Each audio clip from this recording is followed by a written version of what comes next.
If you're in sales, this is massive. If you're in leadership, this is massive. If you're in coaching, this is massive. When you have your compass of where you're going, you involve the right people, then some magical things happen. Dr. Brian Glibkowski, one of the most amazing things is how he breaks down how you do answers. The function of questions is curiosity. The function of answers is influence.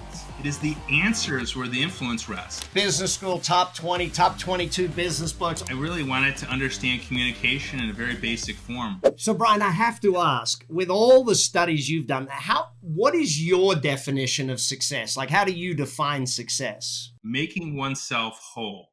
So I think success is a transformation of failure into success. What then is your formula for success? And it really comes down to 3 steps for me. The first is self-reflection. And for me, it was putting it into an academic paper, putting it into a book, being aware of what the issue was. And step 2 for me was involving others, getting partners around the world that had similar interests to me. And, even this podcast was part of this process, right? Involving others, involving you. And third, to me, is really about transformation. It's about, when you have your compass of where you're going, you involve the right people, and then some magical things happen. You started the whole answer intelligence stuff by looking at the 6WH or the 5 and the how type thing.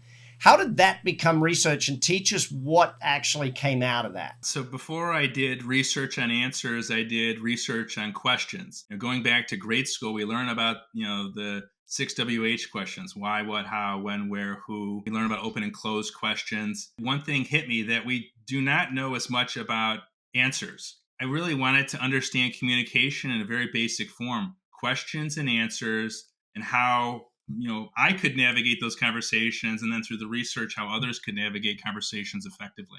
What's the big lesson out of that from those questions and answers? Because then you go into your 6 answer archetypes. Let's focus on that for a little bit. The big takeaway, I think, is looking at the function of questions and answers. The function of questions is curiosity.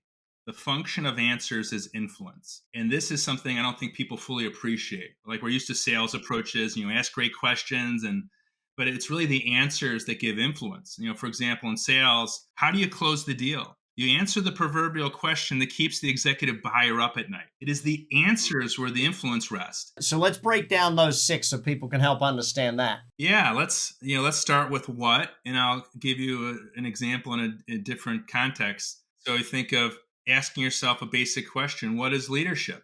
So you can answer that as a concept or metaphor. Imagine I'm on an interview and I explain that leadership leads to employee retention because I know the company has retention issues. So that's a theory answer, cause and effect, or strategy, you might call it. And then I can give a story answer. And I won't give you a story. We all know what stories are. But now I lean in and I give my best story of how I lead people and how people have stayed with me. They love me, right? So I'm answering the why question. Extending further, I just go to the how question. Now it's up to me to explain how I lead. So I would need to explain a procedure, maybe 3 steps how I lead a meeting. The quality of your answers matter. So the quality of my story matters, but also knowing which answers map to which questions is something, paramount, and happens before you actually answer. Salespeople learning the formula, what's, I guess, the top 2 things they will get better at by understanding this? I'll say 2 things. One is it's question recognition, which is part of the high IQ practices. And even though we think we know a lot about questions, we understand the questions by how they map to answers. So, for example, I've done work with sales organizations, and in AQ terms, executive buyers are asking why. Why should I work with you? Maybe they're being implicit. And what do the inexperienced sellers do? They're answering how questions with features and functions, and they're losing. So, first, question recognition. Which question is being asked? They may not use the word why, what, or how, but they're asking the why question. And so then be able to map it to the right answer. So that's step 1, and that'll get you far. The second thing I recommend for someone in sales is think of your value proposition as an organization. And a simple exercise: can you communicate that value proposition in terms of 6 answers? And it's more challenging than you think. You may have a story, but can you transform that story into a metaphor?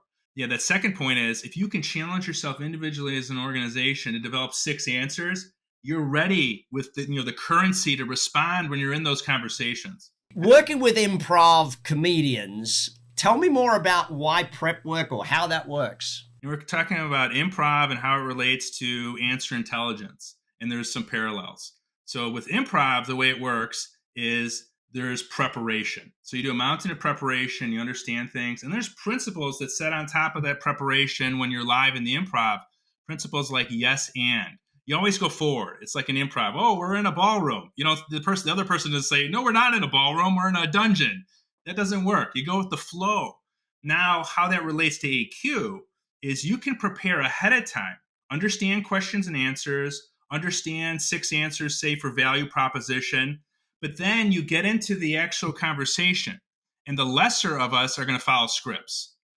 But what AQ is an operating framework, and there's principles of how you navigate conversation. So that's similar to the yes and the principles are things like, know the best answer for a given question, or answer twice to appeal to the left and right side of the brain, logical and emotional. So those that are operating at the highest level of AQ are not using scripts. They are using it as an operating framework to navigate conversations and be sort of in the conversation in real time, dynamically adjusting and changing. Giving the answer before asking the question sort of thing, or leading their answer by giving an answer before the question. Can you teach me a bit more about that? So what this gets at is sort of the subtle art of this. We're so used to questions coming first, then answers, but you can reverse that. You can have an answer first in a sense. And for example, let's stick with sales since we talked about this. Imagine you start a sales meeting with a story as the seller. What does that do? It sets the context within which they ask subsequent questions. Yeah. So you're narrowing the scope, right? And actually, in point of fact, you're asking a question perhaps you're providing an answer, that story, to an implicit question or even a latent question, a question they should be asking but they're not asking. So in the hands of like a masterful coach or communicator, you can provide an answer first, and that's okay. And that's the Big Success Podcast for today. Hopefully you took a lot of notes, learned a whole bunch, and if you need to, go re-listen to it. We dropped a lot of information right there today. Big success is what it's all about. And by the way, if you haven't subscribed, hit that subscribe button so you're here with us every single week on the Big Success Podcast. I'm Brad Sugars. That's BS. Big success is what we're shooting for. Check the show notes for all the links. Make sure you follow through. Keep learning. Keep coming back. Oh, and by the way, share this with any of your friends who you know are up for success. I'll see you next week on the Big Success Podcast. You've been listening to the Big Success Podcast with the #1 business coach in the world, Brad Sugars. To learn more about how to achieve business and personal success, as well as how to level up or listen to past episodes, visit www.bradsugars.com.